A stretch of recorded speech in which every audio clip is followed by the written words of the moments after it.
ಇನ್ನು ಕುರ್ಚಿ ಕದನದ ಮಧ್ಯೆ ಕಾಂಗ್ರೆಸ್ನಲ್ಲಿ ಸೀಕ್ರೆಟ್ ಮೀಟಿಂಗ್ ಆಗಿದೆ. ಎಐಸಿಸಿ ಅಧ್ಯಕ್ಷ ಖರ್ಗೆ ಜೊತೆಗೆ ಸಚಿವ ಜಮೀರ್ ಅಹ್ಮದ್ ಚರ್ಚೆಯನ್ನ ನಡೆಸಿದ್ದಾರೆ. ಹೈಕಮಾಂಡ್ ಜೊತೆಗೆ ಸಿಎಂ ಆಪ್ತರ ಸಭೆ ಮುಂದುವರೆದಿದೆ.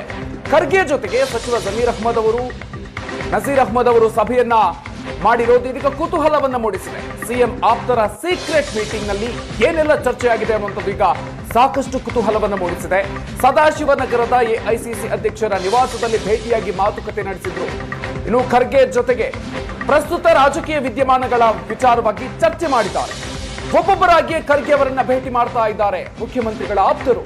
ಸತೀಶ್ ಜಾರಕಿಹೊಳಿ, ಕೆಎನ್ ರಾಜಣ್ಣ, ಪರಮೇಶ್ವರ್ ಅವರು ಎಲ್ಲರೂ ಕೂಡ ಭೇಟಿ ಮಾಡಿ ಚರ್ಚೆಯನ್ನ ನಡೆಸ್ತಾ ಇದ್ದಾರೆ. ಸಾಕಷ್ಟು ಕುತೂಹಲವನ್ನ ಮೂಡಿಸ್ತಾ ಇದೆ. ಬನ್ನಿ ಬಗ್ಗೆನಷ್ಟು ಹೆಚ್ಚಿನ ಡೀಟೇಲ್ಸ್ ಕೊಡ್ತಾರೆ ನಮ್ಮ ಪ್ರತಿನಿಧಿ ಮಾರುತೇಶ್. ಇದೀಗ ನಮ್ಮ ಜೊತೆಗೆ ನೇರ ಸಂಪರ್ಕದಲ್ಲಿದ್ದಾರೆ. ಮಾರುತೇಶ್, ಇದೀಗ ಮುಖ್ಯಮಂತ್ರಿಗಳ ಬೆಂಬಲಿಗರು ಅಥವಾ ಬೆಂಬಲಿಗ ಸಚಿವರುಗಳ ಭೇಟಿ ಸಾಕಷ್ಟು ಕುತೂಹಲವನ್ನ ಮೂಡಿಸ್ತಾ ಇದೆ. ನಂತರ ಒಬ್ರು ಭೇಟಿ ಮಾಡ್ತಾ ಇದ್ದಾರೆ ಮಲ್ಲಿಕಾರ್ಜುನ್ ಖರ್ಗೆ ಅವರನ್ನ. ಸೊ ಇವತ್ತು ಯಾರ್ಯಾರು ಭೇಟಿ ಆದ್ರೂ ಏನೇನು ಡೀಟೇಲ್ಸ್ ಇದೆ? ಮಧುಕರ್, ಈಗ ಸಿಎಂ ಆಪ್ತ ಬಣದಲ್ಲಿ ಗುರುತಿಸಿಕೊಂಡಿರುವಂತಹ ಸಚಿವ ಜಮೀರ್ ಅಹ್ಮದ್ ಜೊತೆಗೆ ಸಿಎಂ ಅವರ ರಾಜಕೀಯ ಕಾರ್ಯದರ್ಶಿ ಆಗಿರುವಂತಹ ನಜೀರ್ ಅಹ್ಮದ್ ರಾತ್ರಿ ಮಲ್ಲಿಕಾರ್ಜುನ ಖರ್ಗೆ ಅವರನ್ನ ಭೇಟಿಯಾಗಿ ಚರ್ಚೆ ನಡೆಸಿದ್ದಾರೆ. ಸೊ ಅಂದ್ರೆ ಸಿಎಂ ಆಪ್ತ ಬಣದಲ್ಲಿ ಇರ್ತಕ್ಕಂತಹ ಸಚಿವರು ಮತ್ತು ಅವರ ಆಪ್ತರು ಮಲ್ಲಿಕಾರ್ಜುನ ಖರ್ಗೆ ಅವರನ್ನ ಭೇಟಿ ಆಗ್ತಾ ಇರುವಂತಹ ಬೆಳವಣಿಗೆಗಳು ಹೆಚ್ಚಾಗ್ತಾ ಇದೆ. ಕಳೆದ ಭಾನುವಾರ ಸುಮಾರು ಒಂದು ತಾಸು ಹೆಚ್ಚು ಮಾತುಕತೆಯನ್ನು ನಡೆಸಿದರು ಪರಮೇಶ್ವರ್ ಅವರು ಇದೇ ಸದಾಶಿವನಗರದ ಮಲ್ಲಿಕಾರ್ಜುನ ಖರ್ಗೆ ಅವರ ನಿವಾಸದಲ್ಲಿ. ಅದಾದ್ಮೇಲೆ ದೆಹಲಿಯಲ್ಲಿ ಸತೀಶ್ ಜಾರಕಿಹೊಳಿ ಭೇಟಿಯಾದರು. ಅವರು ಕೂಡ ಖರ್ಗೆ ಅವರ ಜೊತೆಗೆ ಸಾಕಷ್ಟು ಮಾತುಕತೆಯನ್ನು ನಡೆಸಿದ್ರು. ಜೊತೆಗೆ ರಾಜಣ್ಣ ಕೂಡ ಖರ್ಗೆ ಅವರನ್ನ ಭೇಟಿಯಾಗಿದ್ದಾರೆ.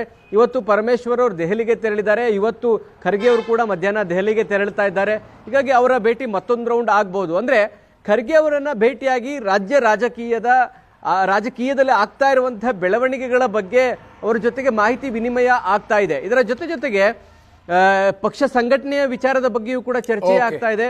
ಮತ್ತು ಈ ಗೊಂದಲ ಹೇಳಿಕೆ ಯಾವಾಗ ಡಿ ಕೆ ಶಿವಕುಮಾರ್ ಅವರು ಅಧಿಕಾರ ಒಪ್ಪಂದದ ವಿಚಾರದ ಬಗ್ಗೆ ಬಹಿರಂಗವಾಗಿ ಒಂದು ನ್ಯೂಸ್ ಚಾನೆಲ್ನಲ್ಲಿ ಬಹಿರಂಗವಾಗಿ ಇಂಟರ್ವ್ಯೂನಲ್ಲಿ ದಿನಾಂಕಕ್ಕಾಗಿ ನಾನು ಕಾಯ್ತಾ ಇದ್ದೀನಿ ಅನ್ನುವಂಥ ಹೇಳಿಕೆ ಕೊಟ್ಟರು, ಅಲ್ಲಿಂದಲೂ ಕೂಡ ಡಿ ಕೆ ಶಿವಕುಮಾರ್ ಅವರ ವಿರುದ್ಧ ಸಿಎಂ ಆಪ್ತ ಬಣ ತಿರುಗು ಬಿದ್ದಿದೆ.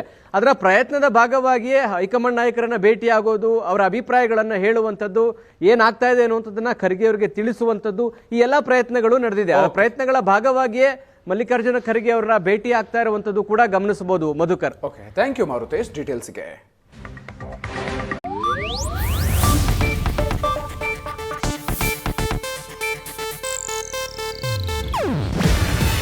ಇದು ಏಷ್ಯಾನೆಟ್ ನ್ಯೂಸ್ ನೆಟ್ವರ್ಕ್ ಪ್ರಸ್ತುತಿ. ನೀವು ನೋಡ್ತಿದ್ದೀರಾ ಏಷ್ಯಾನೆಟ್ ಸುವರ್ಣ ನ್ಯೂಸ್.